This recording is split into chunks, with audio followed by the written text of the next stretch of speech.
Hey everybody, welcome to Smashing Game Time. We are two brothers that go through gaming's back catalog of yesteryear. I am your host, Nick. As always, I am joined by Josh. Hey everybody. If I didn't say at the top of the show, he is my brother. That hasn't changed in the last almost 2.5 years of doing this show. That's right, 2.5 years. Yeah, we're getting there. We're getting old. We're getting very, very old. We've got a fun one for you. So we've got some games we've been playing. We've got some news, and then we are doing a tier list for all the Castlevania games that we've played. So they may not all be on there. Your favorite might not be on there. We're sorry. Just know that at this point it's more of games that I've played, because Nick, I think, has only played maybe 2 or 3 of them. I've started some of the Game Boy Advance and DS ones that people like love. I've started those. I've never finished them. But we'll get to that later. We'll get to those later. We're like, enough people watched the Metroid one that we were like, oh fuck, now we got to do the Castlevania one. So thanks, fuckers. Well, hold that thought, Nick. Let's tell that. Well, we'll get to that. We'll talk about it more when we get there. I will leave that for later. Let's go on. Just keep moving forward. Leave it for later. You know what before we get into the games, you know what I started watching a lot of? Sure. What do you? What? You're not even gonna get. I've been watching a lot of Saturday Night Live. Oh. And you know what? Like earlier stuff or current stuff? So right now I'm watching this previous season, so I'm getting ready to create my packet because they're taking packets they're looking for new writers for the new season, which by chance is the 50th season. For those old heads that like SNL, you probably feel old now. Sorry.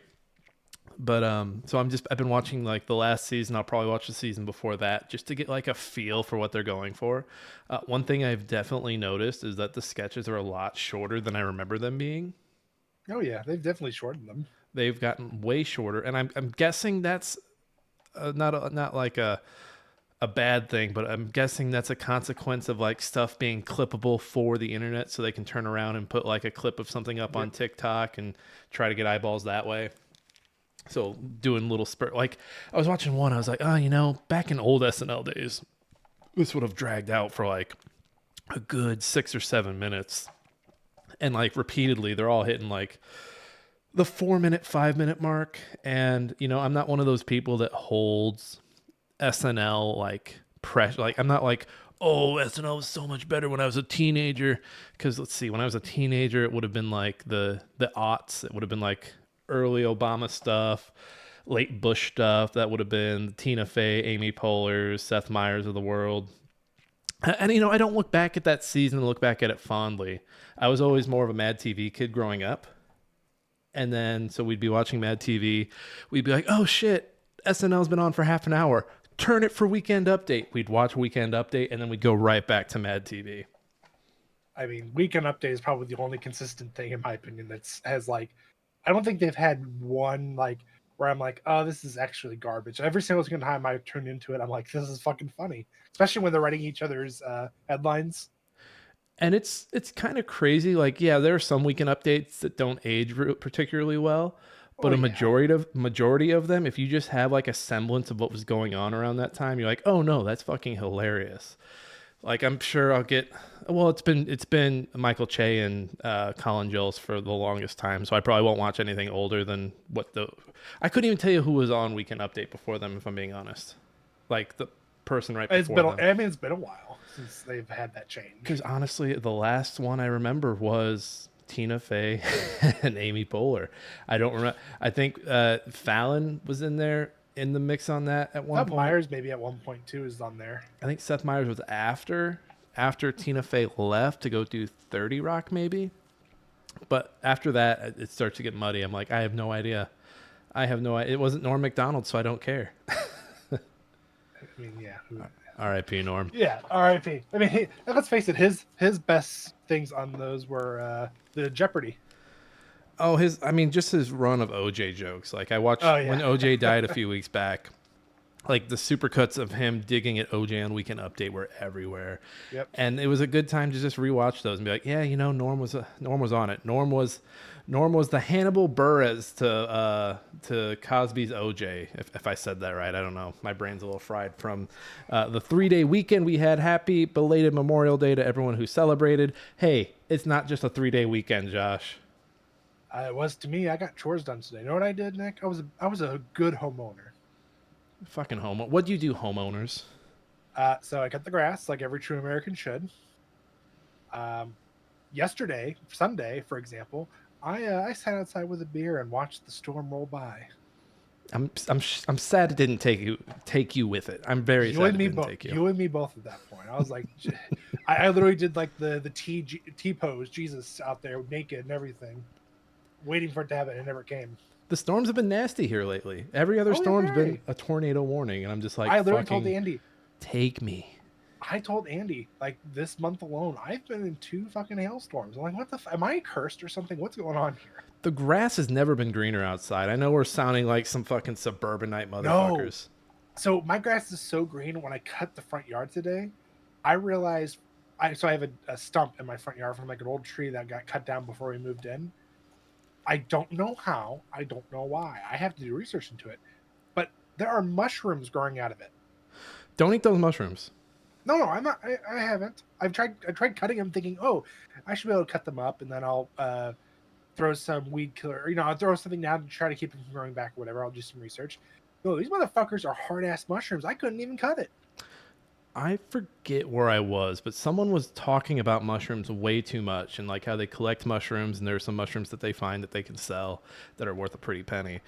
And I was just like, wow, there are mushrooms. Like, you can just find these mushrooms out there that are worth money and sell. It wasn't you. I think it was somebody else. Oh, But that's the thing I've seen before. That's why they hire. They'll buy pigs to hunt out the truffle mushroom things. Because if you find them out in the wild, they're worth a shit ton of money. the ones they were talking about were like those little, they're like light brown. They're kind of like wavy. They kind of have like the lines. Like, that phobia, that like fake plant photo that goes around every once in a while. That's like it's like black holes with like a dot in the middle. Yeah. Like that fear. Like, they kind of give me that fear vibe. I mean, let's be honest. There's only 2 mushrooms that come to mind when I think of mushrooms. We've got the power-up mushroom from Mario, and I also think of the like Smurfs, where it's the typical white stalk, brown on the top, and then it has the waves in the bottom of them. Mm-hmm. Those are the only 2 mushrooms I can think of when people say mushrooms. I just think of the little white tips, the little white tip ones that grow in the yard sometimes. Yeah, the storms here have been crazy. I'm glad you didn't get carried away. But hey, maybe next time. There's always next time. Well, as long as it doesn't take my house, which I beautified with some plants too. I spent $150 at Home Depot on plants. And I hope you're not wearing white anymore after today, because there's no white after Memorial Day. It's the rule. I only have 1 white shirt, so I'm also going on between us. I don't know when my work listens to this, but I am looking for a job, so I've been wearing lots of my suits of white. So, Hey, Josh's current employer, if you're hearing this, eat my ass. I said those fuckers don't listen to this. I thought you had someone in your office that did listen to this. They found it without me saying anything. I don't know how they did. I guess they maybe saw a post that had my name attached to it or something. But I was like, yeah, I have a podcast. Well, let's not dox you, because if there is one crazy out there listening, I don't want you getting stabbed. I want to stab you. I mean, at this point, it wouldn't surprise me that it's gone down the shit. So, and if any of my employers are listening, howdy do. Howdy do. Yes, howdy do. We love you guys. Howdy do. But Josh's Give employers, Nick a raise. Josh's employers lick my butt. My favorite line. My favorite movie in any line is from The Help. It's when she feeds her the shit pie. She's like, eat my shit. Josh's employers, eat my shit. Hey, everyone, you can find Smashing Game Time wherever you get your podcasts. We're on Apple. We're on Spotify.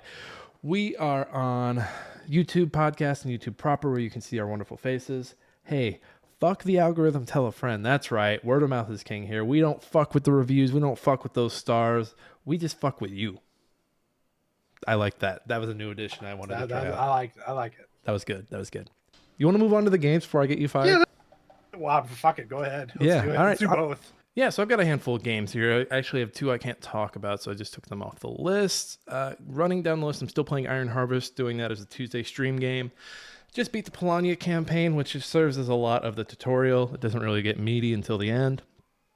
But it's a lot easier than I remember it being. Maybe I'm just really good at that game and forgot how good I was. Who knows? We'll be playing more of that this week. That'll be every Tuesday. I was just going to do it in May, but I think I'm going to make Tuesday my streaming night just because it's something fun to do.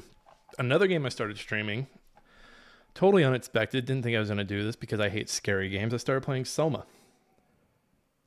Have you heard of Soma, Josh?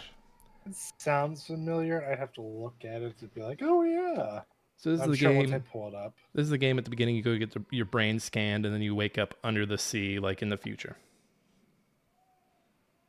Oh, okay. This is like you have to like decide like who you trust and who you don't trust, basically, right?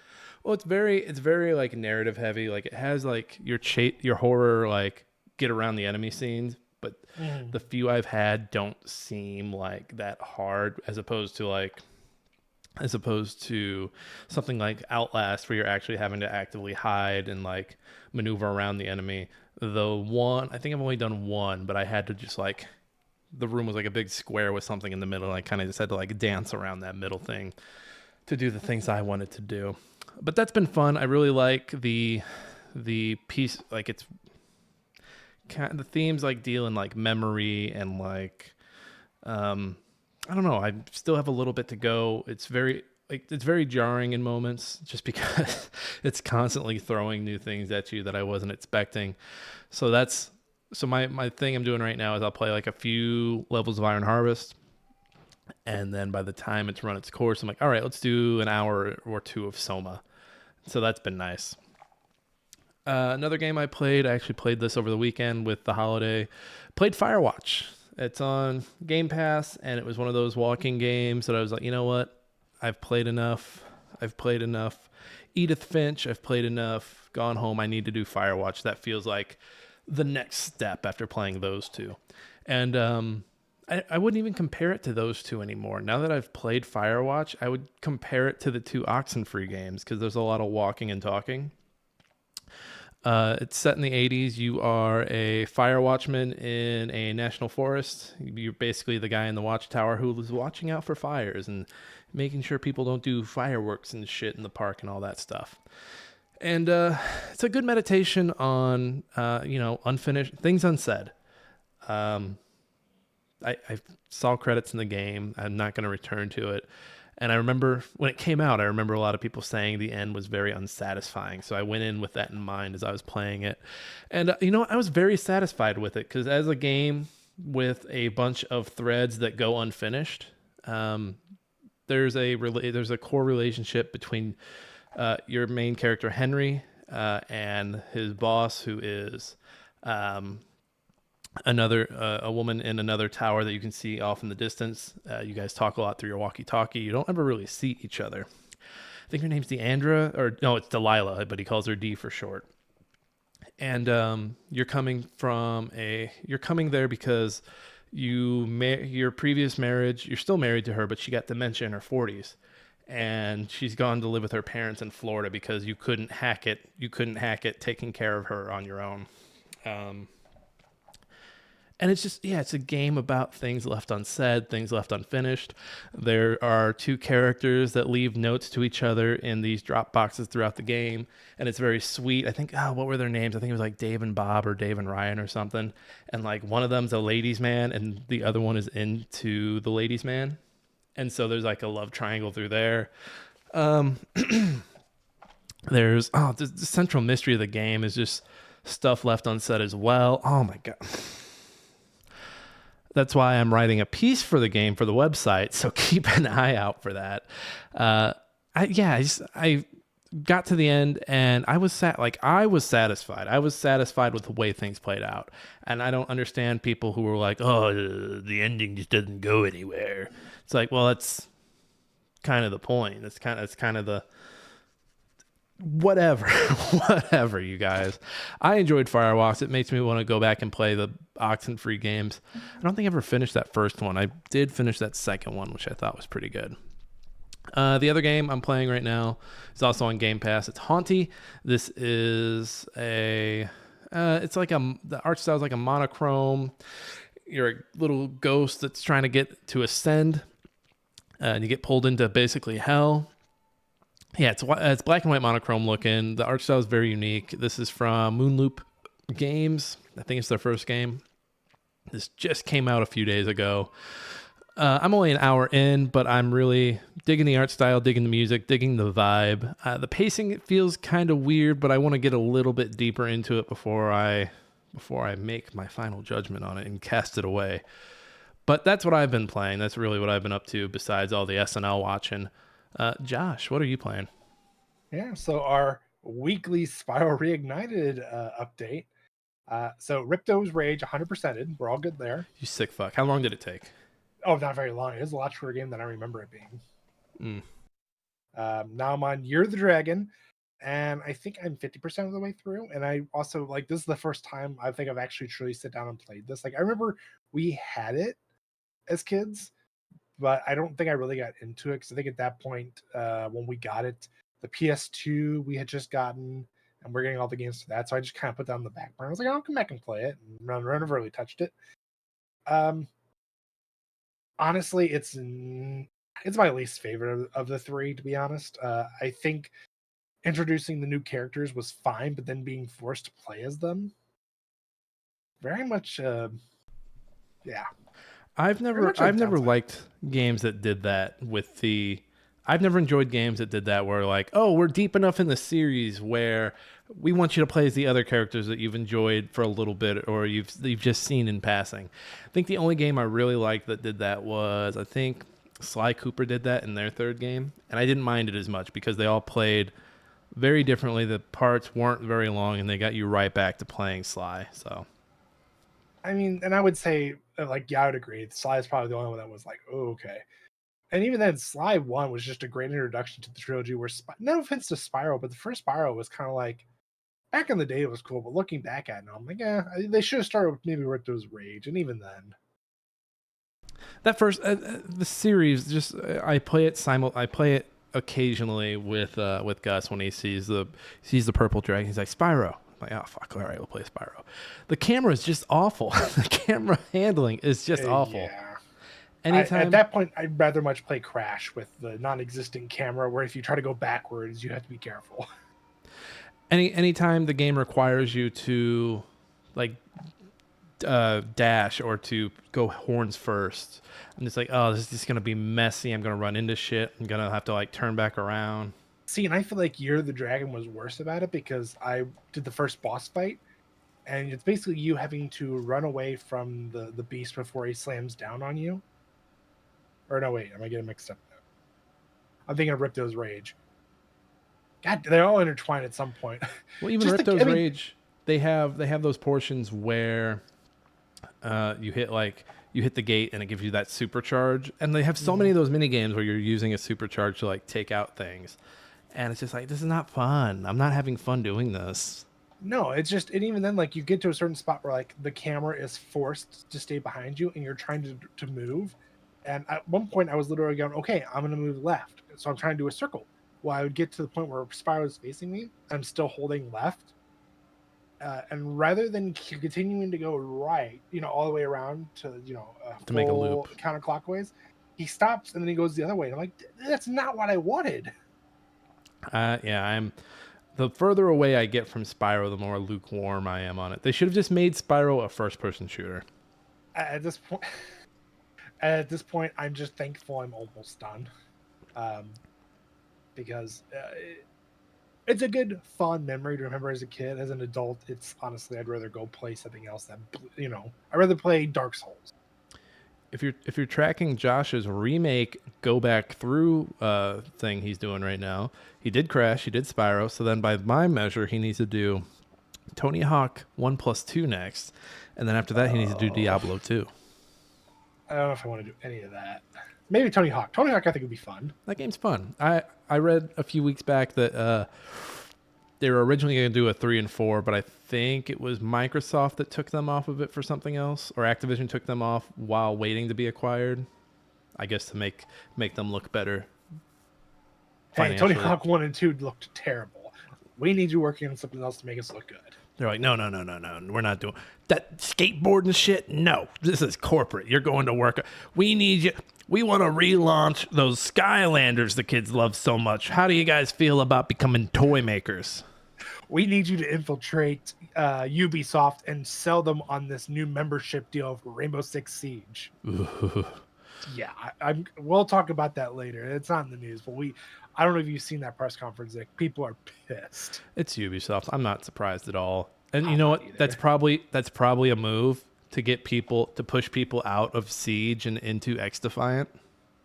Which cracks me up because they're like, "Oh, Siege is going to be a 10 to 15 year game," and I think they're only on year. It's almost 10. It's almost there. Yeah. It's Okay. almost to its 10-year window. So they're probably like, you know what? They at this point, I don't think it's a skeleton crew yet, but we're getting into skeleton crew territory, We are. and they're going to start pulling those people out from Siege and put them on X Defiant, which somehow by some way is getting like not great reviews, but okay reviews. It's because people are like, it's very reminiscent of, I think they said it's like Black Ops 2 or 3. People see what's the third echelon. People see third echelon. You're like, oh, new Splinter Cell, maybe. I just look at it as, okay, guys, quit buying shit games and they'll quit making them. So you're also playing Moonscars. Yes, our local library had it up for availability, so I went ahead and grabbed that, and I've been playing it. I didn't realize I didn't realize it got a physical release. So I reviewed this for Yeah. Game Chronicles back in fall of 22. So I have like a faint memory of it. I just remember the first two bosses being very close to each other and really kicking my ass. Very close to each other. Did not get my ass kicked, thankfully. The baby didn't kick your ass? I don't know. I killed the baby. Out of context. I Out of murdered context, him. this makes Josh look like a monster. I'm here for it. So the first boss, he's very like back, like he'll just like dive back and forth. I remember him being a big pain in the ass, and like getting back to him after failing was a pain in the ass. And so you're playing the game now. Is your game all updated to where you don't have to fight your reflection every time you like visit a campfire? I think it's like you activate the activation of a mirror is this game's campfire. It's only like the red dark mirrors. When you go in there and use it, then the doppelganger appears. Okay, it used to be every mirror, by the way. I would have been fine with that because honestly, he's not that hard. It was because you would like, you know how like you're trudging along, you're like, fuck, I need a mirror, and you'd find a mirror. You're like, fuck, one hit and I'm fucking dead. Honestly, it has not been that hard. I kept it on the blood boon too, so it's like the harder enemies. I literally have almost all my skills unlocked, and I just got to the point where I can unlock the trees. So for those wondering, this is a 2D like Metroidvania Souls-like. It's very The art style is very watercolory, like very muddy watercolor. No, I would say it's almost extremely like, it's definitely extremely like black and white. Yeah. It looks good. It plays good. I mean, there's nothing I hate about it so far. Maybe the comment or the dialogue. I feel like it's very slow, and I'm still trying to figure out what's going on, even though I've sat down and listened to that cat talk to me in the first talk to me for like eternity.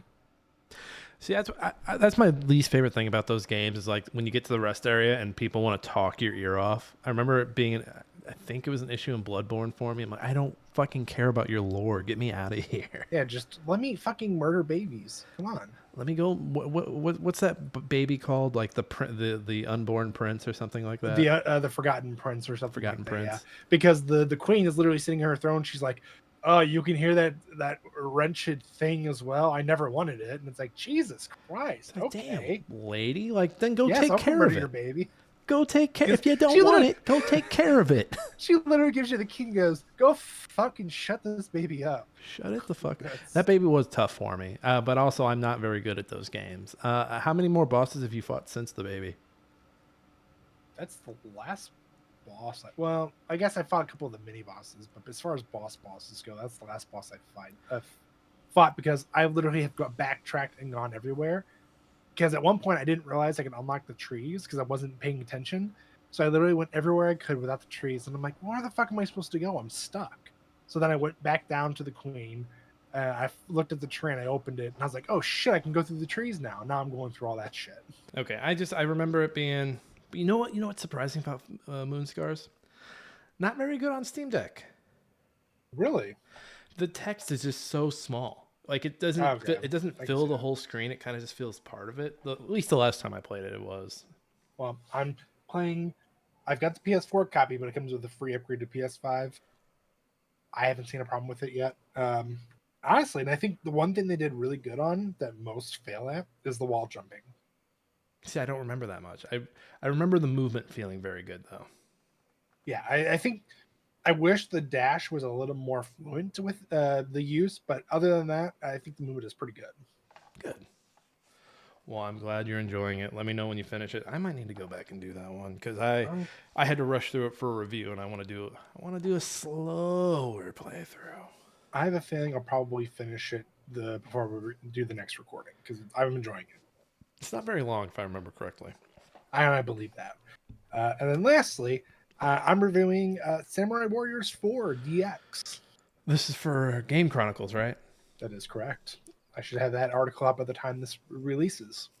Sweet. And yeah, the site just announced that it's going down next year, a year from the 25th. So, hey, if you're looking for some freelance reviewers, we got two pretty experienced ones here.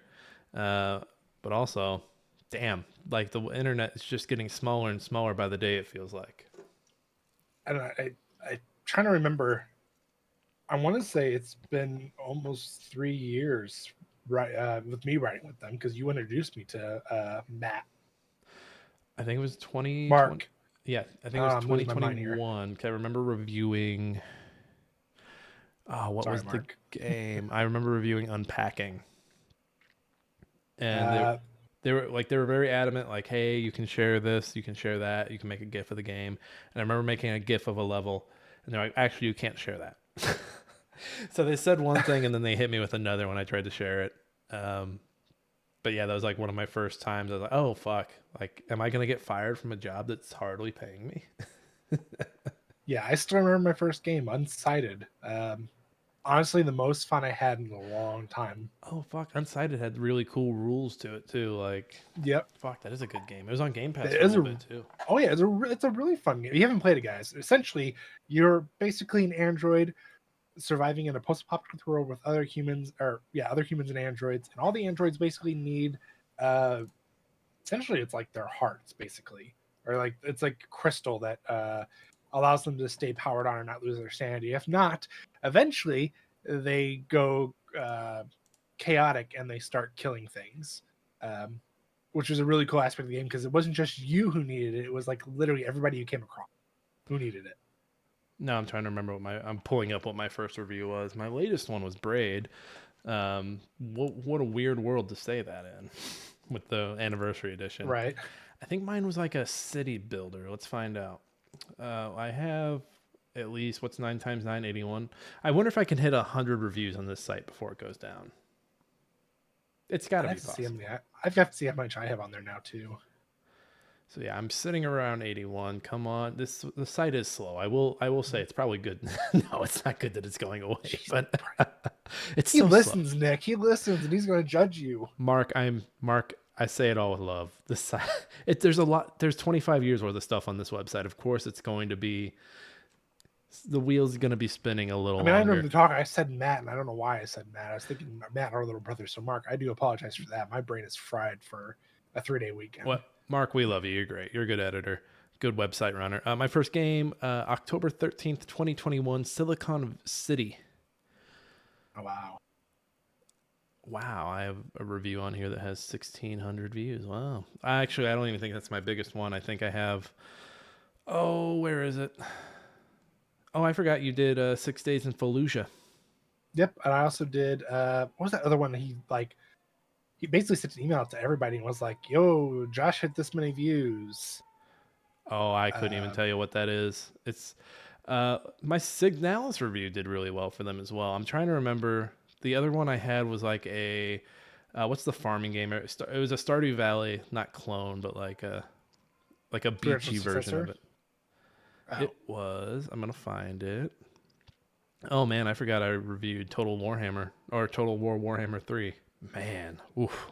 That was a big game. This is a whole episode, by the way. We're literally just going to sit here and talk about our... We're taking you all down memory lane. We should have an episode that we do that. We should have Mark back and just talk about some of our favorite stuff from the site. That would be cool. Josh, do you got some news for us? Oh, I've got plenty of news. Read all about it. Latest football scores. Morning paper. Morning Star. Paper, mister? It's time for old news. IGN scoops up Eurogamer, Rock Paper Shotgun, and more. This is a The Verge article written by Kath Virginia. No, Andrew Webster. So looking at the image, I apologize there. Yeah, you heard it right, everybody. IGN is just hungry. Yeah, so they got those ones you mentioned. Industry Biz, I believe, was also in that. VG 24/7, tabletop site Dicebreaker. I believe they also hold Nintendo Life, right? Well, yeah, I mean, reading this, it looks like, and Digital Foundry, which was the one everyone was up in arms about. They're like, if you touch Digital Foundry, so help us God, so help us, we will end your life. So yeah, it sounds like there's a lot of redundancies across the board, that they'll let some people go. I did notice, I hop on IGN just about every day just because I'm looking for getting the brain going for pitching for a hard drive, and they've been covering a lot more like comic books lately. They've been doing the board game stuff for a little bit. So some of this I look at and I'm like, yeah, if you're going to start getting more into tabletop, if you're going to start getting more into Digital Foundry's more of the spec stuff, right? I'm pretty sure. Yeah. I mean, at this point, it makes sense. Like, they need to diversify. They're probably not seeing as many views as they were, and all the ads can do is not giving it enough revenue. So it makes sense that they're buying into all this stuff and they're trying to diversify. But at the same time, is it going to shut down these other sites and just completely put it into IGN, or is it going to be their own sites, but IGN's going to have like direct links to it, basically? Well, because IGN still have IGN UK, they still have IGN Australia, I believe. Mm-hmm. They're the only gaming site I know that has like all these different like subsets, all these different tree branches. So I do wonder, like, you look at Eurogamer, you look at, I think Rock Paper Shotgun's also over on the other side of the pond. How many of those folks are going to be let go? How many folks are going to be held on to? Are they going to like shut one down and bring all those folks into IGN UK or IGN US? I almost said IGN proper. That would have been gross. But yeah, it's more, I almost said condensation. My brain is all over the place with the crying baby in the background. More everything constricting, contracting. Everything, yeah, there it is, contracting. But you do have the smaller outlets now with the Aftermath, I almost call them Waypoint, the remappers. So folks are starting to branch out. Backing people on Patreon, it's always been a little weird in my eyes, just because you're backing the people, but then you're also paying Patreon. So it's always been weird to me, but I'm always in favor of supporting the folks putting in the work and not the folks sending off an email to make decisions. But yeah, this sucks. I like Rock Paper Shotgun. I'll hop on that site every once in a while too.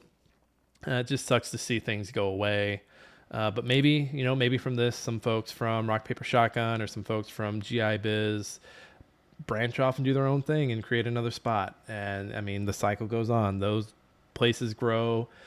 The other thing that sucks about those smaller places is, like, if you're a new voice, it's harder to make your voice heard. Like, yeah, some of them just started doing freelance. I think Aftermath just had their first freelance piece go out.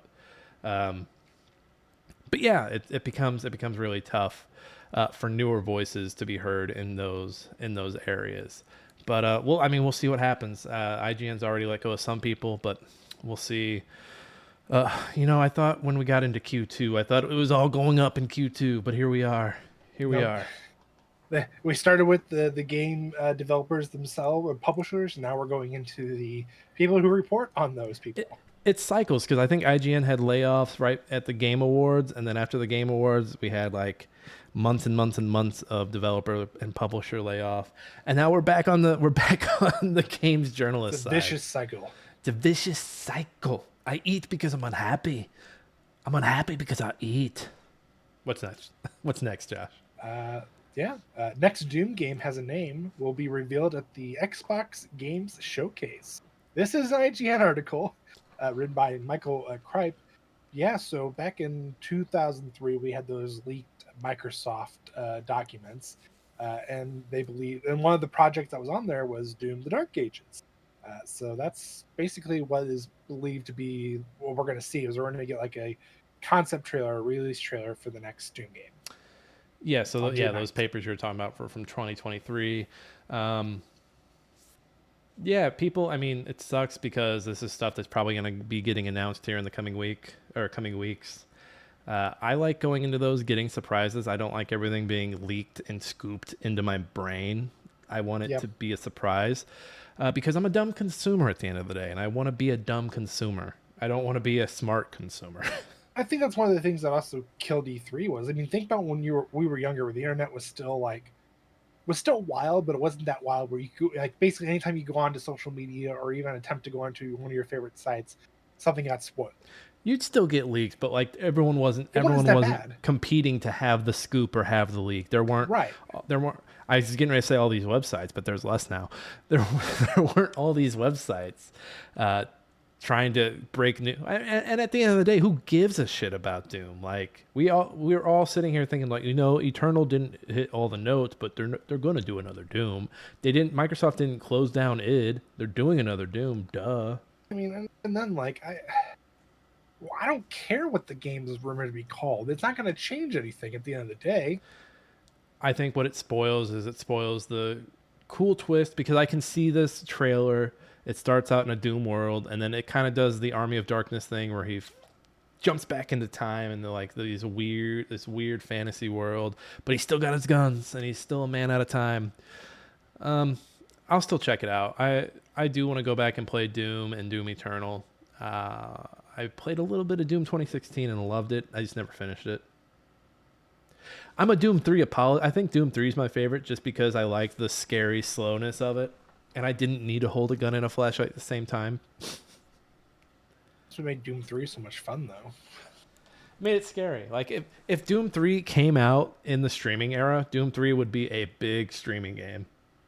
Yeah. And that's my hot take Nick's hot take for the day. Well, speaking of 3, more bad news for Baldur's Gate 3 fans waiting for their physical editions. This is the Gamer article written by Josh Coulson. So basically, there was a production issue for the PS5 edition, physical version of the game, and it's basically pushed it back until July for the release. People are pissed. I think it'll be okay. You can still play your digital copy. Oh yeah, I mean it'll be fine. I mean, people are. I mean, if you're waiting this long, you're fine waiting a little bit longer. And even the people who probably bought this already had the digital version of it, and they're just putting this to add to their collection. Which at the end of the day, as long as you get it, you're fine. Let me clarify something that I just saw in this article. Xbox copies are shipping now in all available regions. Right. I said PS5. Yeah, only. I know. Okay. I'm just iterating. Yeah, so Xbox fans are happy. They're like, yeah, fuck you guys. We don't care. PS5 sucks. They needed a win. Those Xbox boys needed a win. They got it. They got a win. I mean, it was the shortest battle in the world. It was like the most, like, the smallest fort possible. There was only mainly there to like house the dead bodies of the enemy. So they just wanted to capture it back to get their dead, so they can send it back to their families. What's crazy about this is, okay, let me read this quote. Due to production changes outside of our control, we have to follow certain processes specifically set by production companies when manufacturing the PS5 disc. And unfortunately, the approval for... So I wonder what the difference is, because I thought the Xbox One has more disc. So I wonder what is so different. Because PS5, I think, is like 2 or 3, whereas Xbox is 4 or 5. I assume it's probably the proprietary version of the disc, because, It's a big word for you. I don't know what it is. PlayStation games, as of recently, or not recently, like within like with 3, 4, and 5, have been notoriously really hard to like pull from and be able to burn onto disc. Like you have to have a certain, like, if you talk to like people who are like hardcore into pirating, it's a really hard platform to like pirate on, as far as if you want a physical copy of the game. Well, PS5 What's the derogatory term for Sony fanboy? Are they ponies? Well, ponies. Sounds like you're waiting a little longer.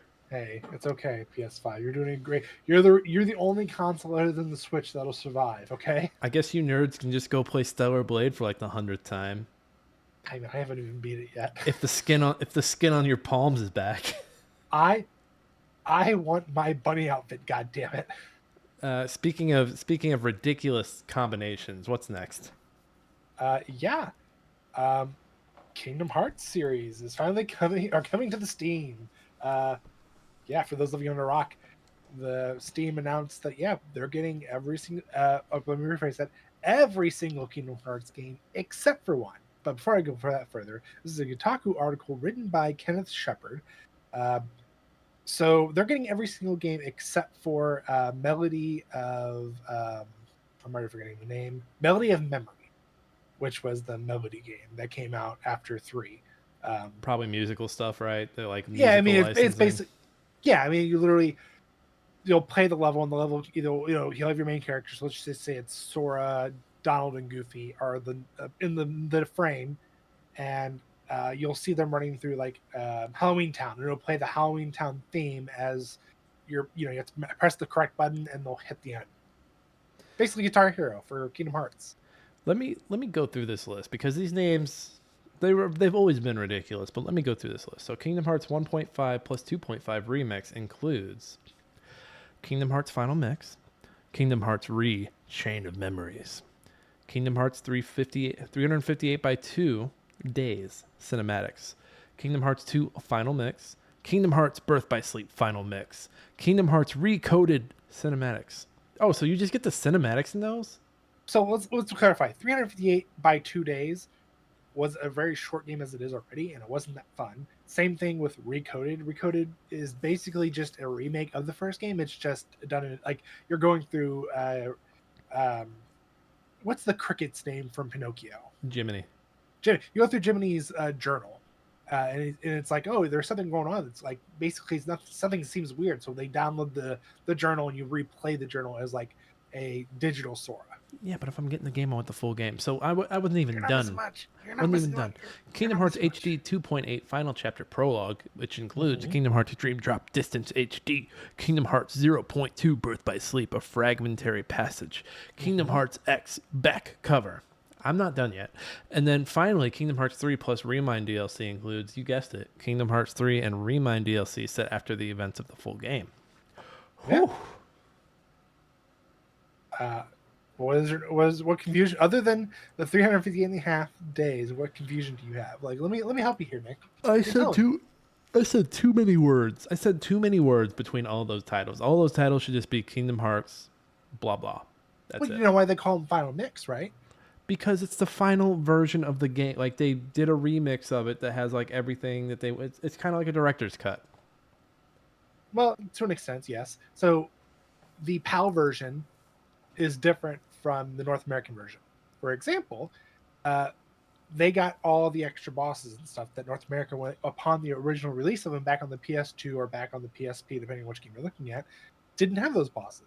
So the Final Mix is actually the version that they had for the PAL version, the Japanese import one. So that's actually the true game. So they call it Final Mix because they don't want people in America to be confused, because it's like they're playing, it's the same game, but things look a little different. Bosses have different color palettes, missing items, missing boss fights. Fun fact.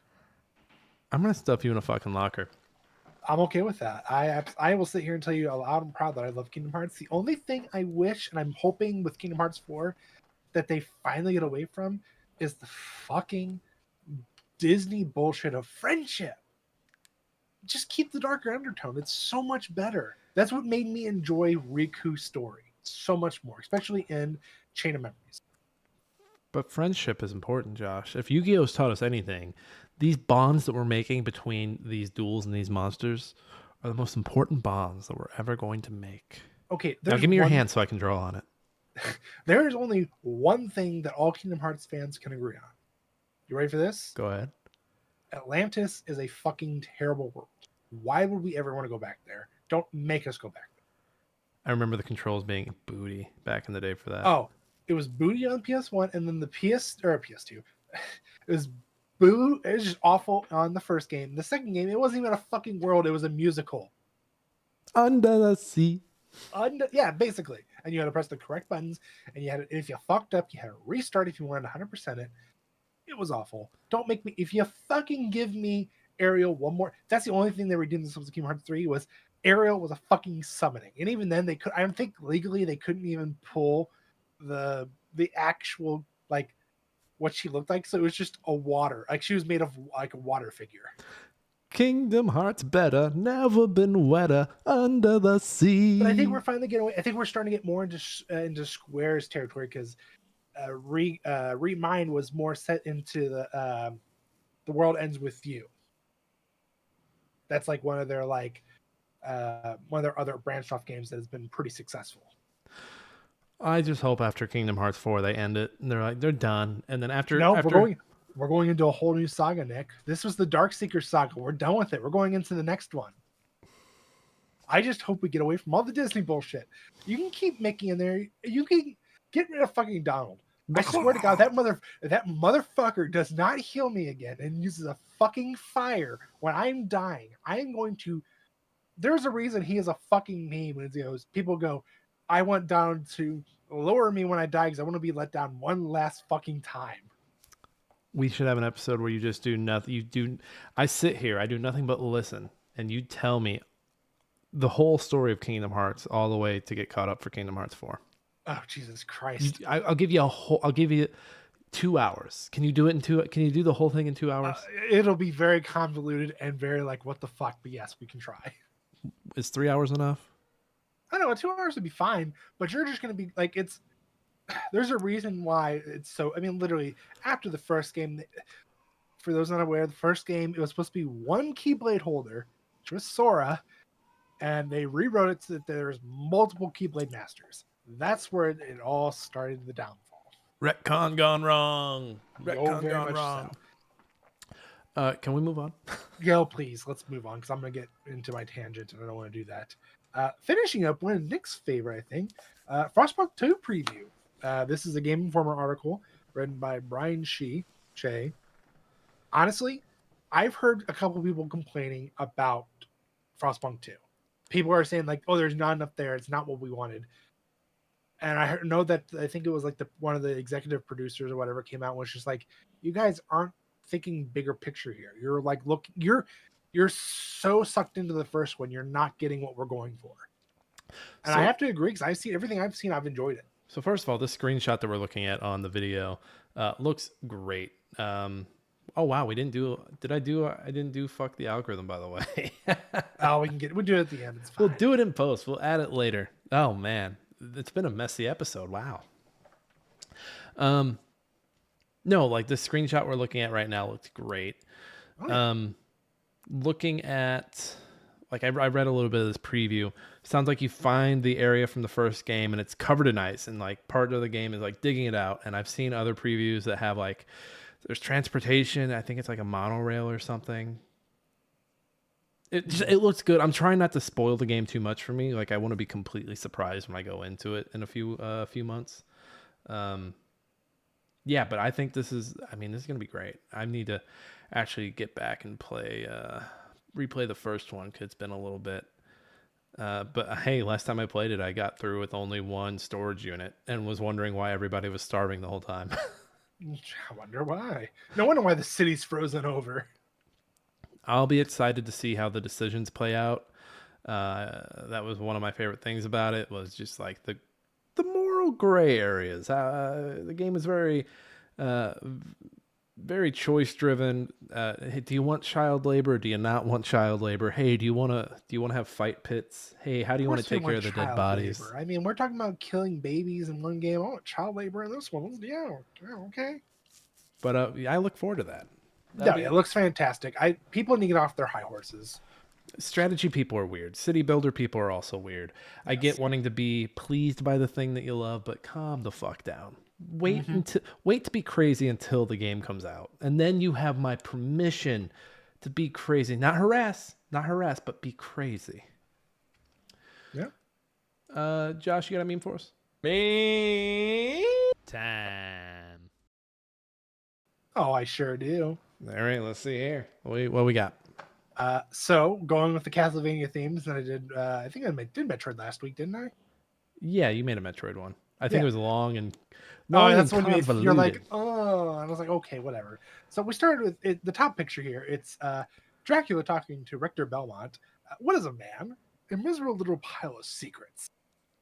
And then below it, it's what Dracula really thinks a man is, and it's nothing but sexy, hunky men from Castlevania series in general, with him bleeding from his nose. You've redeemed yourself, Josh. The last few weeks, the memes have been very long and convoluted, and you've totally redeemed yourself finally.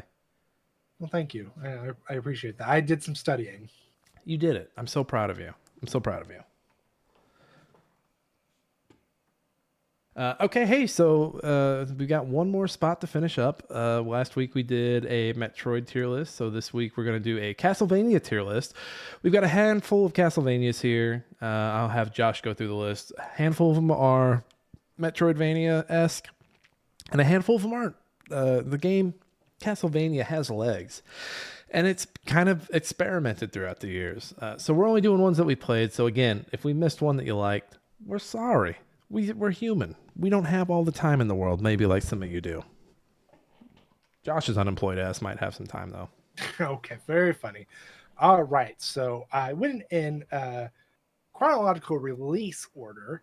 We've got the original Castlevania, Castlevania 2 Simon's Quest, Castlevania Bloodlines, Classic. Dracula X, also known as Rondo Blood, aka Rondo Blood X, all that. Symphony of the Night, mwah. Circle of the Moon, Harmony of Dissonance, Aria of Sorrow, Dawn of Sorrow, Portrait of Ruin, Order of Esculia, Harmony of Despair, Lord of Shadows, Mirror of Fate, and then Lord of Shadows 2. All right, Josh. I did that without even, I can't even read them, so I was doing it off my heart. All right, I'm going to have you lead this just because you know more about these than I do. I've played a few of these. You've played way more of them. Let's start with Castlevania. Okay, so Castlevania started it all. Let me pull up my handy-dandy sheet because I had to type these all out because I don't remember everything off the top of my head. Okay, so this follows Simon Belmont. This is the very first iteration of Castlevania. It's just your typical, you play each level. There's like 18 stages in this one. Very traditional of you start, the opening is Simon arrives at Castle, is it Castlevania technically? I'm pretty sure it is. You tell me. I don't know if they have different names for some of them. I'm pretty sure it is actually Castlevania. And this one, whatever. I'm talking out my ass at this point. Whatever. So essentially, Simon arrives at the gates of Castlevania. The gates open. You see the bats fly, the thunder strike. It started all. You have to put it at least in A tier because. Is it any good? Is the game any good? Are you sitting here and playing all 18 levels in 2024? Is the game any good? It's aged decently well. It's not bad. Make it a B. Make it a B only because graphics wise, it's 86. Yeah, so 86, so almost 40 years. Is Bloodlines a better version of this game? Personally, yes. I have a feeling people in the comments aren't going to agree with that, but people are gonna fucking have my throat. Well, hey, Hey, give them another reason to go at your throat. Simon's Quest, is that also a B game? Okay, so this is a little different. So this is where they introduced the day and night cycle. Released a year later. It is a direct sequel. It's set 7 years after the first one. Not very direct if it's 7 years after. Well, this plot-wise, 7 years later, but it came out in 87. So once again, day and night cycle, probably one of the first times in a game ever that we have a day and night cycle happen in a game. It's not real time. It's not like, if you're playing at 7 p.m. No, it's not. Yeah, not 7 p.m. It's dark. It has its own internal clock, but Okay. still, in a game. I mean, think about it, Nick. In '87, do you know any other game at this point in the NES that had a day and night cycle? No, I could think of a few that would have been cool if they had it, but no, I didn't. So, I mean, already they did something that's completely different. And then it was also the first time, rather than being set in stages, it played more like the way I've kind of like looked at it and gone, huh, it's Legend of Zelda 2. You know, Where the sequels in the 80s, people, I don't know why they wanted to fuck around and be like, but what if we did it? What if we made it a side scroller here or like a top down no, isometric here? no, I agree. They're definitely like, oh, let's just change it up a lot, not a little bit. Let's not add these features. Let's revamp this whole thing. It's still going to be a 2D side scroller, but rather than going through each level and having these points, let's just go ahead and have you basically explore this town outside of um, Castle Dracula in this one. It's not even Castlevania. I'm pretty sure it's a different name. Um, but yeah, it's really weird because you could go into buildings. You did actual like side quests. Like you had to go find particular NPC, talk to him, bring him something, or kill a certain monster, come back to him, and then they give you the item to be able to go into the next like stage area. I say stage areas like you go there to continue the quest. Where are you putting this? Oh, I think it's in the sea just because we're still in the time where maps didn't exist. Oh, see that? Yeah, that would automate. If you tell me there's a big area you can explore, and we're not giving you a map though. I'm like, well, fuck you. I'm not drawing this out. Yeah, no, it's very like a oh fuck. But they also did things that stuck, that bring in that Metroidvania feeling that everybody loves. So you have to keep it up high enough because it did bring in a bunch of cool features. So then with Bloodlines, they go back to the level base. Give us the lowdown on Bloodlines here. Okay, so Bloodlines. So at this point, we've skipped.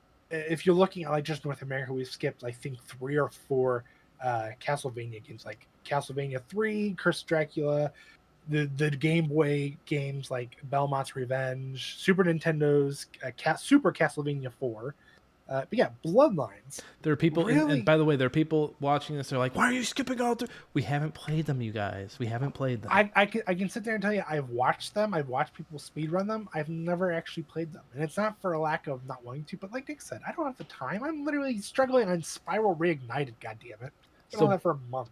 So, fun fact: Bloodlines is one of the few that I've played on this list. I have fond memories of this game. I think this was on Sega Genesis, right? That is correct. So this was again level based, boss fight at the end of each level. Boss fights are very memorable. You get to the last level and it becomes a boss speed run thing, and you fight the Grim Reaper and Dracula. And I don't know if this is the first one to give you the options between playing Simon and Alucard, not Alucard, Simon and. His name is Eric Lacard. Eric Lacard. Close. I was close. Who had a spear, but he had a cool little jumping power you could do. So yeah, this one. The sound bit that plays when you do the jump is stuck in my head. So this is not the first time. I think it's Castlevania 3 because you have like I forget who the main Belmont is in that one, but you have him, and then you have the mage, the thief, and I think there's somebody else you can get. So you could switch between them. But this is the first Castlevania game, actually probably the first and only Castlevania game on the Sega Genesis, Sega in general. But this is also one of the games where we didn't play as a Belmont. We played as a Morris. We played as Quincy Morris's son, John, who has the vampire killer. They're technically like a descendant of the Belmonts, but they're not a full blood, so they can't utilize the vampire whip, vampire killer to its full extent. But we also get to play as Eric Lacard, like Nick said. He had the spears, pretty badass. We have one of the best soundtracks in the franchise, with the best soundtrack, Iron Blue Intentions. Nick, if you're familiar with the level where you go into the factory that has all the skeletons. It sounds familiar. That's the song. You would know. It's so remembered. They actually brought it back in Portrait of Ruins. Oh, I didn't realize that was going to take me off of that. I'll check it. I'll check it out later. But you'll know. Like you'll be like, oh fuck yeah, it still bangs. So also, all that said, I do think some of the levels in this game suck. Yeah. I think of the water leaning, level. the water level, the leaning tower of Pisa. At one point, you're in that. Yep. There's another like you get on the stairs and it's just the whole background of the level is spinning as you're going up. Yep. The boss fights, they're okay. They're not the most memorable though. Compared to later on, yeah, I agree they're not memorable, but at the same time, this is also we're gonna have to be very biased with this, Nick, because this is like probably the first Castlevania game we probably sat down and played the shit out of. I think it's a C, but what do you think? I think a C or a B for sure. But it's very biased at this point. It has very fun memories. Also, fun fact: at one point they released it. So I think this was right before, really before like Peggy got into it, the Peggy system.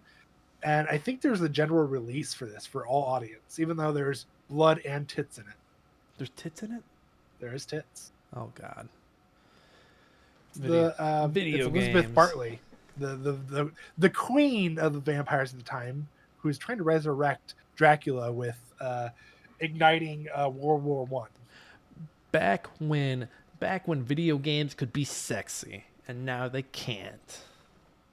Yeah. What's next?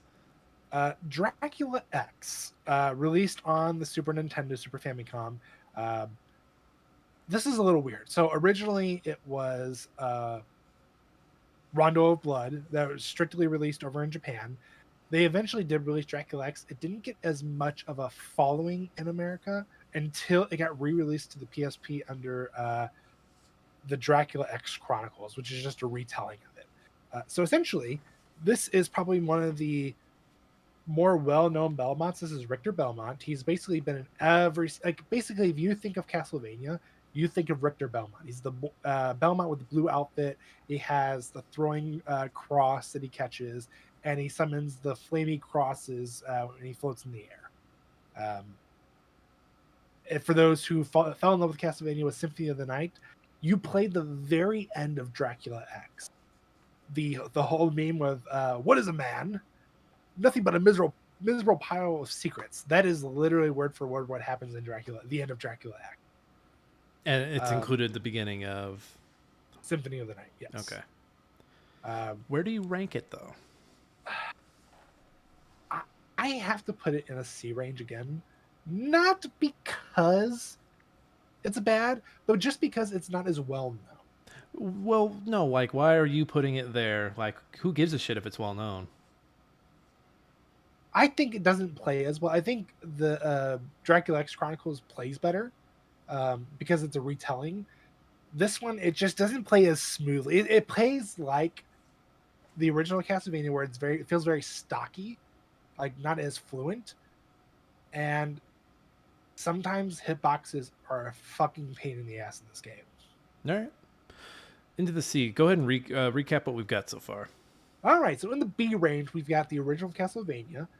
And then in the C range, we've got Castlevania 2, Simon's Quest, Castlevania Bloodlines, and Castlevania Dracula X. Dracula X. What's next? Everybody's favorite Castlevania game, Symphony of the Night. This is the one. So I was telling you before off air that I've maybe played like an hour of this one. Is this the one where you get to the end of the game and the castle flips? Yes, this is the first time we get that castle flip iteration because it happens throughout the rest of the franchise. Basically, you go through all of Castlevania inverted, new bosses, new ways to explore, new items. God damn, they become a band in like the 70s and 80s. They're like, we're gonna play our new stuff, but we'll sneak in the hits. We'll sneak in the hits. We'll sneak in the hits. So I mean, am I being too forward by doing this? No, yeah, it's perfect. Like honestly, Symphony of the Night is probably why we've called it Metroidvania. Just like, in my opinion, Super Metroid is the reason it got Metroidvania. Like they are the reason. They coexist for a reason. Had this not come out, they would have just called them Metroids. True. Metroid-likes. Honestly, Metroid-likes. Alucard is such a fucking badass character. I'm still upset to this day. We really haven't gotten him back as a true character to the franchise. Like, but then again, the last fucking game we got was Lord of Shadows 2, and that was 2012, 2013. Oh, were all those Lord of Shadows Kojima joints? Yes. Okay. So, to no one's surprise at all, Symphony of the Night is in the S tier. I mean, if you have an argument with that, meet me in the parking lot after the show. I will beat your ass. What's next? Circle of the Moon, the first Game Boy Advance Metroid game, or Metroid, Jesus Christ, Castlevania game. So essentially, you get to play as oh, who is this? This is don't test me. I know it. It's this is the weird one. This is Nathan Graves. What a fucking original name, Nathan. Nathan Graves. What does he do? I bet he does something with Graves. Well, he has the vampire killer, which is the one that's been the weapon that has been passed down throughout the Belmonts and the Morrises. I even forget his lineage exactly because it's so fucking like this is the point where it gets weird. Like the Morrises can't 100% utilize the whip. I think Graves is technically like the other side descendant of it, but I don't remember off the top of my head. These Castlevania family trees are sounding like Legend of Zelda like timelines, like just messy and all over the place. We need Konami, Oh, who's you never think it's going to do messy? it. We need Konami You to think step it's messy in. now? You think it's messy now? It gets fucking weird. So what do people like about this one? What do people hate about this one? So this is a really cool. This is where they start to introduce, like truly introduce like summoning. So like they're like cards that allow you to use unique skills. So rather than finding the skill and being able to use it like you could in Symphony of the Night, Circle of the Moon was okay. You had not only had to find it, but you could only have this attack and this skill activated at once. You had to constantly switch through them. And they're actually really cool combinations. Like you didn't have to like do a like so with Symphony of the Night, if you wanted to use like Alucard's cool moves, you had to have a certain weapon, a certain amount of MP, a certain amount of hearts, and you had to unlock it. Where this, once you had them, you could do cool combinations. Like I think there's one where you can actually summon a Firebird, and then if you had a certain there's like a certain blue skill you could have that is like a general skill that would accumulate more magic. And when you used it, it actually summoned a Phoenix, and the Phoenix would shoot out fireballs throughout the whole entire screen, damaging everything it could in the area. What do people dislike about it? Doesn't have a Belmont. Do people really get that? Do the Castlevania heads really get pissy when there's not a Belmont? You think they get pissed with this? They got pissed with Morris's still because it's not a Belmont. We want Richter, we want Trevor, we want Simon. It's like, guys, those people are all dead at this point. If they're alive, they're either fucking Dracula himself hiding in disguise, or they're taken over. They're being controlled. So folks really get caught up on the characters. Oh, very much so. And you start to see that as we continue to progress at this point, because for like at least the next 3 or 4, I'm pretty sure, we don't see a Belmont. And people lose their minds. Where are you putting Circle of the Moon? I put it in a D. Just because a D. A D. I personally think of the GBAs, this is my least favorite. Okay. I didn't think you were gonna hit me with the D, but we're putting Circle. Yeah, I'm hitting you with the D. In the D. What's next? Next we have Harmony of Dissonance. That's right. Go off, King.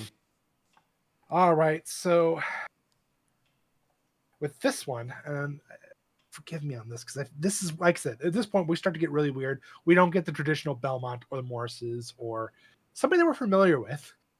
This one follows. No, this one does follow Belmont. I'm sorry. This follows Justy Belmont. So so people like it for that reason. They like it for that reason. Although this is one of the ones where they're like, oh, this Belmont sucks. Bring us back Richter. Is he a whiny Belmont? If I remember correctly, he's a very whiny Belmont. So not as whiny as there's another one that it's on the list, but there's another one people like, oh, this fucking guy. How are the boss fights? How's the map? Like what is there to love here? So this is it plays very similar from what I've seen and what I've played myself to Super Castlevania 4. Very like the move sets are all the same. They all look the same. Hell, even the graphics aren't like honestly. There's not a lot to love with this one. There's, I would say this is quite possibly the worst of them all that I've played. The boss fights are not the best. They do the two, they do like the two different layers of the Castlevania maps. Like you have your A map, you do all that stuff, and then there's a second layer, the inverted castle, if you want to call it at that point. There's not a lot to like, and they just copy the same system or a similar system from the last Circle of Moon to this. There's not a lot to love here. There's just there's not a lot to love. Honestly, this is, in my opinion, enough. Josh, are we gonna get death threats for putting all these GBA Castlevanias this low? No, because we're getting into the best ones. So I remember. So this, what is this next one called? Area of Sorrow.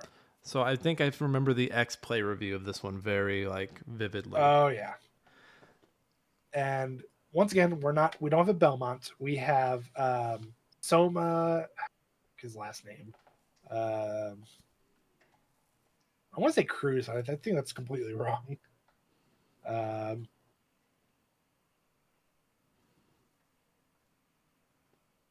damn it, where's the name? Yeah, it is Soma Cruz. That's right. Okay, Soma Cruz. He is the reincarnation of Dracula. It is set in a modern futuristic Japan, I think at this point. It's like set in 2035. You're like a student. You happen to go outside during a solar eclipse with your, it's not your girlfriend, but it's like your classmate who has a crush on you. And as you're watching it, all of a sudden you're both teleported to Castlevania. And you basically are told by who you eventually find out, for spoiler for those who haven't played it, Alucard, who's still alive in the modern time, who actually works for a organization that protects people from monsters and Dracula, because the Belmonts no longer exist at this point, or just, their descendants have gone so far away from the bloodline that the vampire killer just is useless. Basically told like, hey, just get the fuck out of here. What are you doing here? And every single time you try to explain to him, like, I don't know, man, I'm here. He just gets pissed at you, and it's like, okay, dude, calm down. I'm gonna kill Dracula. Is Alucard this series Knuckles?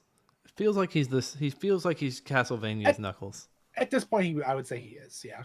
Or Shadow. He's He's Shadow the Hedgehog in this series. He wasn't a villain at any point, though. He's always been against Dracula. So what is there to like about it? I remember this one. Does this one have card stuff as well? No, this one has, you defeat the monsters, you absorb their souls and get the skills. Oh, that's cool. One of the coolest things they did. And it wasn't just like, oh, every monster has a skill. It's like, no, certain monsters have certain skills, and some of them are like really rare to get. You have to fight them so many times or kill them so many times. Boss fights were fantastic. This is like, they're like, if you play, Nick, I know you've played Harmony of Despair. A lot of those bosses Pulled from this. Are actually, and then it's going forward into the rest of these games, are actually pulled from this and Dawn of Sorrow, the sequel. I'm okay with that, because I remember the bosses in Harmony of Despair being pretty standout, pretty distinct. Yeah.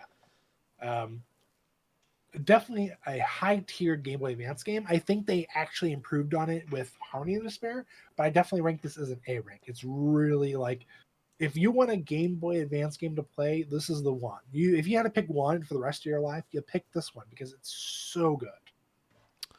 All right, so that's going up to, what's that? It's Era of Despair?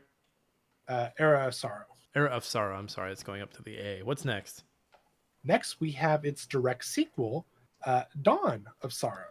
These fucking naming conventions. It's like it's the Xbox series all over again. Oh yeah. So this is a direct sequel. What's to like? What's to hate? What you got? Okay, so everything you liked in Era of Sorrow, add that to now the DS, so dual screens, and they actually had some really cool features to it. So, for example, when you defeat one of the bosses, he had the ability to crush ice. You could actually take that DS and you could touch it on the screen, and it would actually break that ice up for you. That's pretty neat. Also, another thing is they had the pentagram. You had to use the pentagram to seal away the boss once you beat him. Guess how you drew the pentagram? See, I'm not trying to summon the devil by playing the DS, Josh. This is I going know F that, because I have to go to Sunday school after this. It was so good. Plus, all times as you're leveling up, you can actually see on the top screen how you're doing. It could be like, hey, you're doing really great. You're level 50. You have these here's your stats. How you're doing with attack and defense and all that. Which, if you're used to Castlevania at this point, you had to pause the game and check your stats. Not anymore. You could be grinding all day long and checking it out. I mean, what is there not to love about this? Plus, the story is still up to par. Like, at this point, you think, hey, I've given up my we stopped Dracula. I'm no longer an incarnation. We're good. Nope. Another group comes in and says, yeah, we're gonna go ahead and kidnap your little girlfriend, and you're gonna come here, and we're gonna turn you into Dracula, and you actually get to fight yourself turning into Dracula. It's really fucking good. Like, you just start beating, you're like, no, stop. Is he? Stop. Oh, don't. What is she hurt doing? me. Why does it look familiar? Oh, no. You win, you lose. Oh, and then to top it off, they added extra game modes where you could say if you got like there's like multiple endings with this one. If you got the bad ending, you actually unlocked Julius mode. Julius is the actual Belmont of this timeline or this game. He was in the last one too, but he was like gone. He's like disappeared. He comes back in this one. Still kind of useless in my opinion. He's like one of the more I say useless. He wasn't a crybaby. He's like he's like a Western Belmont. He's got like the cowboy hat. He's got the red scarf and everything. The duster. Biggest pussy you ever met though. He doesn't do shit. So this is on DS, and DS had a lot of like touchscreen stuff. Was there any blowing you could do on this? Could you blow? I think there might have been something. Sexy. Where are you putting this? Where are you putting this one? This one I would definitely put. I'm gonna put it in the A rank along with Era of Sorrow. They're both top notch. Are you scared to put it in S? Are you scared of what the people will think? Symphony of the Night's just so good. Like, it's up there. It's hard to be up there with it. It's a god. All right, what's next? Oh, let's do a recap. Recap everything. All right, recap. Up at the top, Soul Survivor, Symphony of the Night. In the A's, we've got Era of Sorrow and Dawn of Sorrow. B, Castlevania, the original.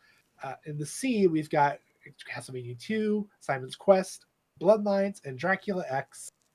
D has Circle of the Moon, and all the way down by itself in the failure category, we have Harmony of Dissonance.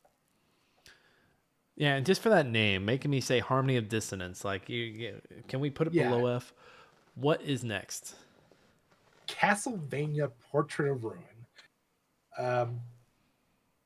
So this one is the next DS game for Castlevania. They do things a little bit different this time, though. It's obviously not a sequel to anything. Well, I mean, it's a sequel to the series, but it's not a sequel to any of the other previous games. You play as Jonathan, I think it's Jonathan Morris in this one. And also you play as Charlotte, I can't figure the last name. So basically, Jonathan is your typical Morris Belmont character. He's got the vampire killer. He doesn't have the full potential of it, though, so it's a super weak starting weapon. And then Charlotte is your mage. She does all the magic. Pew, pew, pew. So this is the one, in my opinion, has the second best soundtrack. They bring back a rendition of Iron Blue Intentions. So I thought that was really cool. They have multiple game modes in this one. So Symphony of the Night probably started all. The first thing, once you beat the game, if you made the game, started like a new save and typed in Richter, you could play the whole entire castle as Richter Belmont, which was really cool. No, that's nice. With this one, they had multiple characters you could play as. You could do Richter. You could do the blue armor. You could do, I think they even had like Alucard in there at one point. Really fun, fantastic. They don't do too much with the touchscreen. They introduced the dual crush system, which basically, if you have certain skills for each character, it's basically like a special move. You press L and R at the same time, I believe, and they basically did something on the screen, and depending on which ones you had, it did a cool effect where it could super damage, it could freeze, it could burn, whatever. Boss fights are pretty similar to Dawn of Sorrows. Like they had a couple of like repeats, and like I said, at that point we're starting to see like repeat bosses. Not all of them, but some of them are very repetitive. We had a really cool death fight with this one. And this is one of the ones that has multiple endings where you can either get the really bad ending and have to play over again, or you once again you free the boss or like the second to final boss to actually unlock the true ending, which had more stuff. Where's this one going? Also, I was just listening to Iron Blue Intentions, and it's a banger. It's a banger. It's a banger. It's a banger. Yeah. I would put this one in the B just because it's very long. So it's like one of the longer Castlevania games.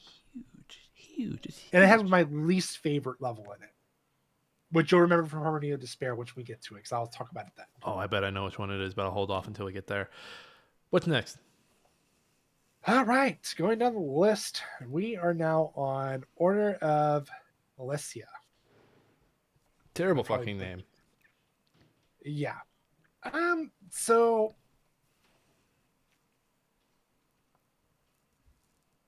with this one, it's set like right after. So it's like the 1800s. It's like right after Richter Belmont, basically. So like after he's passed.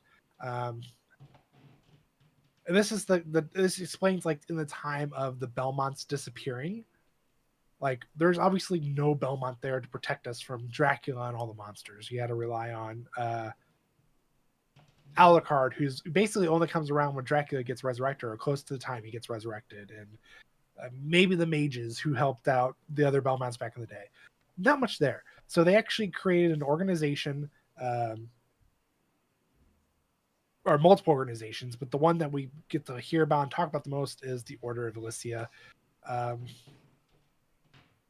There's not much here, though. I mean, it's the most...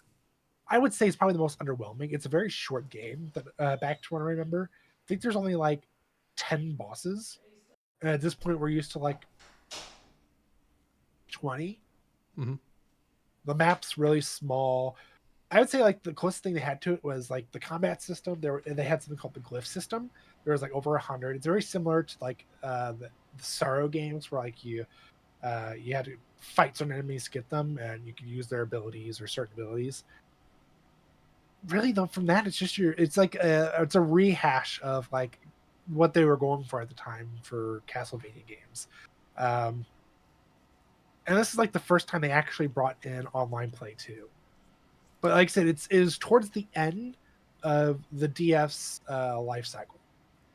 Did they get a lot of 3DS action? Well, not. I guess maybe we didn't play it, but the only 3DS game they really had out was Lord of the Shadows: Mirrors of Fate. Okay. Which then originally got released to all the consoles and PC in an HD version because it did so poorly on the 3DS. So where are we putting this one? I'm going to put it in the F along with Harmony of Dissonance. I mean, it's really forgettable. Really forgettable. All right, what's next? Okay, Harmony of Despair. So, Harmony of Despair came out on the 360 and PS3. Basically, it was a collaborative of like, hey, let's bring all of these characters together, all these protagonists. And they're going to do a up to 4-player cooperative game where you go through this level, you kill all these monsters to get to the boss, and you all have to fight the boss together, basically. And they pulled the bosses. A lot of them are mainly from Dawn of Sorrow, Era of Sorrow, but they did bring a lot of Symphony of the Nights into it as well. So this is one of the other ones I played. I remember playing this with you. I think this was I almost called it Game Pass, a Summer of Arcade game. Mm-hmm. I think it was 2010? 2008. Oh, wow. It was an early game. Wow. Okay. No, you might be right. It might be 2010. I just remember it like standing. It's towards the end of it, yeah. I think it was the same year as Shadow Complex. Don't quote me on that. But this was fun. The level design was always a pain in the ass. Getting around, like, because you all started separated. You would like you would have a all little four bubble. Corners basically. Yeah, you would have a little bubble where your buddy is. This game was hard. It was a very hard game. The level you were complaining about earlier is probably the one with the Puppet Master. Yeah, but that has all the portraits too. Yeah, so it has portraits how Yep. he gets around. It also has all these Iron Maidens laying around, which he can Yep. he grabs a dummy, puts it in, and it puts one of you in it. And I think that takes you out of the game, right? At that point, Yep. if It's you're an in it, insta kill. Yep. it's an insta kill. You can block him off, but you have to like take the time to like actually plan out that attack, which I always liked that aspect of it. The planning, like, hey, let's not go attack the boss yet. Let's plan this out. Oh, and But then they had the different game modes where each one got harder. The enemies did more damage, and uh, you did less. Even with increasing your levels, having the best equipment, having all the abilities, depending on which character you were, it was it was fun, but it was probably the hardest Castlevania game. it was very hard. It was very, very hard. There were 5 levels at release. I think they did some DLC. They They had added two like sets of DLC. They added like an Egypt level. Yep. I like the bosses. Like the Puppet Master was the second boss. First one was like the 2-legged little Yep. dog. But Big thing with missing lips. You see its teeth and it could shoot the beam. Yep. yep, first one, third one was like the giant. I think it was called Nightmare or something. Yep. Nightmare, because you had to destroy the feet, and then when it fell over or took a knee, then you could start attacking its face. I don't remember the last two, but maybe like Dracula and The Grim big Reaper. There was no, Dracula I think was one of the no, he was the last one, and then I think Grim Reaper was that, and the DLCs it was you fought the Egyptian who turned into like the Sphinx. I think one of them was you fought the ball of human bodies that collapses. Gross. Yeah. Again, I think the level design is crap on some of those levels, and it's a fun multiplayer game. It's a dead multiplayer game, seeing as it's on 360 and PS3, which PS3 doesn't have any servers going on, and 360 is it already shut down or is it shutting down? It's getting ready to shut down. I remember seeing a bunch of Wario64 just posted a bunch of games on sale. Where do you want to put this? I think either C or B. I think B. I think they did a really good job bringing in the characters to be able to play. The DLC was a lot of, there's a lot of fun to it, and honestly, if I convince you and the brothers to let me get it already, there's a PC version out that you can play everything, and it's really fun. Apparently, I would play it. All right, putting Harmony of Despair in B. What is next? all right, now we get into the fun stuff, the things that have nothing to do with the current Castlevania series we've talked about. These are its own separate introduction to the franchise. It is Lord of Shadow. This is a Kojima joint, as I recall. Go ahead. Go off. Do your thing. So Konami made this one. It came out in late 2010. You play as Gabriel Belmont. This is supposed to be the introduction to the Belmont clan, and essentially it starts with you finding out that your wife is either dead or dying. I can't remember off the top of my head now that I think about it. I want to say she's dead. So it starts with you leaving are basically ignoring the Brotherhood, who basically are the ones who hunt the demons or the creatures of the night that you work with. You basically are not betraying them, but you're ignoring their commands because you're trying to find the mask of or God mask, which it's told if you find the God mask, you can basically wish for anything you want. He wants to bring back his wife. So you do that, and you get betrayed by one of the members of the Brotherhood who's been working with you, who basically gave you this information. And it's basically the start of the telling of how Dracula was created. Spoiler alert: Gabriel is Dracula. Fuck, I was gonna hunt these down and play these, Josh. You can get them on PC, and Nick, I'm not going to ruin any more beyond that because there's so much more in there, which being its own standout trilogy, I call it trilogy because that's what it is. Its own standout trilogy, they're really good. I highly recommend if you've never played them, you find a sale for them, get them all under $10 altogether. Highly recommend it. Really good. The Lord of Shadow has a ton of it to it, especially with the DLC expansion. Yeah, honestly, for what it is, it's really good. The only thing I don't like about it, though, is it's still very much level based. You select the stage you want to go to. There's collectibles in each stage. Yet sometimes you have to go back and replay the stage because you have to unlock a certain skill to get into a certain area to get certain stuff. That feels nasty. It does. That's the worst part of it all. otherwise, story-wise, really good. It's a great introduction of it all, the Belmont clan, how Dracula's created. I put this in the B range just because it does a solid job story-wise, and gameplay is still decent for a other than a button masher. What would you call like a Devil May Cry, basically? Like a hack and slash. Okay, hack and slash. Yeah, it's a really good hack and slash. There's a lot to love. Weapons are great. Skills are great. I mean, like I said, the only thing I hate is the stage selection, but I think they improve on that as this part goes, leading into its sequel, aka it's sequel basically. So Mirror of time Fate. out. First Lord of Shadows is up in B for those listening. Yes. Mirror of Fate, originally released for the 3DS, got re-released onto console and PC HD wise later on because of the poor sales. That and I want to say 20. Okay, so this is 2013. So middle of the 3DS's release, or is that towards the end? When was it? 2013. 2013. Middle. I would say. Okay, this is in the middle. Say the end of the 3DS was probably right around the Switch. Okay. Nothing really like stands out gameplay wise, other than the fact that they go back to the 2D, the side scroller. But this is where the story gets really interesting. So there's like 3 stories. The first story is you start with the prologue of being Gabriel, and it just kind of introduces you the like the mechanics of the game. Then you go into Simon Belmont's story. Simon is Trevor's son. For those not aware, Trevor is Gabriel's son.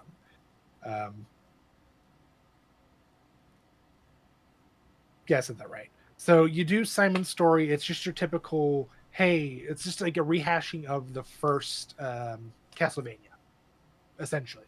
Just like, hey, modern graphics, modern enemies, so on and so forth. Same exact story. Nothing really changed there, other than the fact that they introduce the combat cross again, which was the weapon that Gabriel uses in the first game, and it's kind of introduced as that is the vampire killer, or that's how the vampire killer becomes the vampire killer. You also get Alucard's story.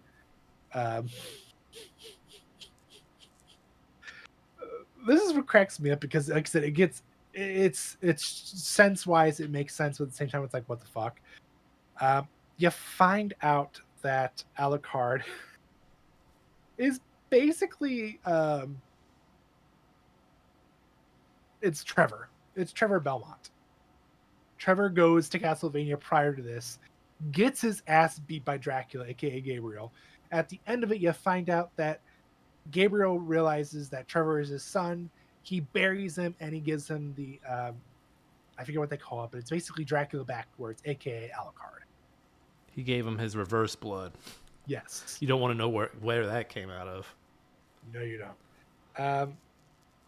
And then from there, it tells you. So Alucard does his story. You basically play as Alucard. You figure out what's going on. You're like, what the fuck? Where am I? Who am I? What's going on? And then you find out that, like I said, Alucard is Trevor Belmont. And then you play Trevor's story, which explains everything. And at the end of it all, you end up killing Dracula. The castle it basically disappears and all that. It's just a typical retelling of every Castlevania since then. Where's it going? I throw it in the sea. It bounces around a lot. And like I said, you literally Gabriel, Simon, Alucard, Trevor. I mean, you bounce around so much. It's like, okay, we get it. You're really quickly retelling the story of the first 3 games. We get it. And last but not least, before we get to you know what, just do the last one. Where's Lord of Shadows 2 going? Lord of Shadows 2. Now, this is actually, in my opinion, the best of the 3. Only because the opening cinematic, for those who remember seeing the trailer for the release of this game, you see Dracula go down and fight an army by himself. And then Alucard comes up and they start fighting each other. It's so fucking badass. But essentially, it's Dracula is ready to basically die. He's like, dude, it's like thousands of years after Mirrors of Fate at this point. He's like, dude, I just want to die. Kill me, please. I'm done with it all. And you have Zobek, who was the bad guy from Lord of Shadows. Also, fun fact, voiced by Patrick Stewart. Who knew? Forgot to mention that. Friends of Kojima, I imagine. Right. Who's also like, hey, so kind of want to help you. Let's free you. That's basically the premise of the story. Is the bad guy wants to kill the other bad guy, free him. It's a great way to like, hey, this is Dracula finally dying. The gameplay played so much better than it did on Lord of Shadow. I think you even play as Alucard at a point, which Alucard plays fantastic in 3D. All in all, really cool. You get to play as Dracula. You get to have all of his abilities. You get to use them. I would put this up there in B as well. It does really great job closing the trilogy. It does a really great job of graphics, story. I mean, all in all, there's a lot to love about this one, but I still think it falls short of Symphony of the Night and the Sorrows. I can't hear Alucard without thinking of like a la carte, like order stuff. There's actually a joke weapon in Symphony of the Night. You get the Alucard weapons and armor. Oh God. Yeah. I'll try to work it into the episode title. I don't know if my brain's clever enough right now to do that. Let's go back through the list real quick, Josh. Yes. We'll start from the bottom and work our way up. No, go from the top and go to the bottom. You want to go to the top? All right. Start with the best and not the worst. We've got the one and only Symphony of the Night. I mean, come on. What is there not to love? In the A's, we've got Area of Sorrow and Dawn of Sorrow. B rank, we've got the original Castlevania, Portrait of Ruin, Harmony of Despair, Lord of Shadow 1 and 2.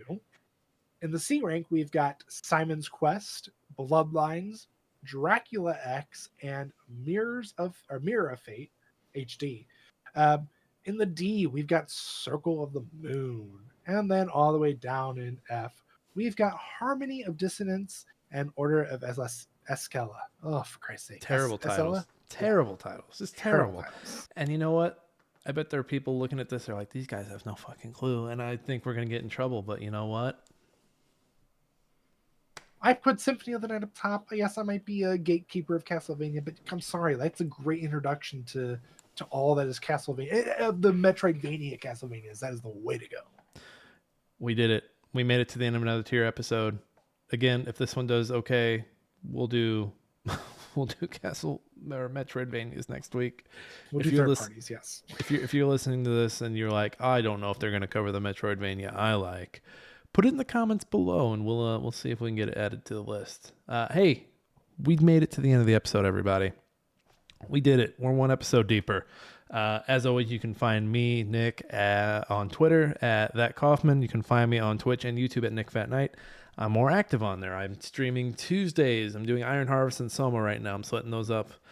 That's all I can afford right now. I'm a dad. I'm daddy. I'm not like Castlevania daddy, but I'm daddy. You can also find me articles on a hard drive all the time. You can also find me.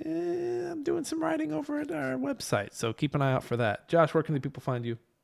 You can find me anywhere and everywhere at I'm Josh Saying. Yeah, we're both doing reviews on Game Chronicles, so keep an eye out for those. Josh should have one coming out soon for, I think it's Samurai 40X, right? Samurai Warriors 4 DX. There we go. I knew it had some long... I was close. I forgot the Warriors part. No reviews coming from me anytime soon. I've got a little bit of time on this one I'm working on. Smashing Game Time. You can find us anywhere where you get podcasts. We're on Apple, Spotify, Google. I'm sorry, YouTube Podcasts and YouTube proper. We have a website, smashinggametime.com. The podcast lives on there. You can also read our words, which I will have some new words up soon, so keep an eye out for that. Thank you to Alex Marvin Clark for our intro outro song, Hunt Him Down.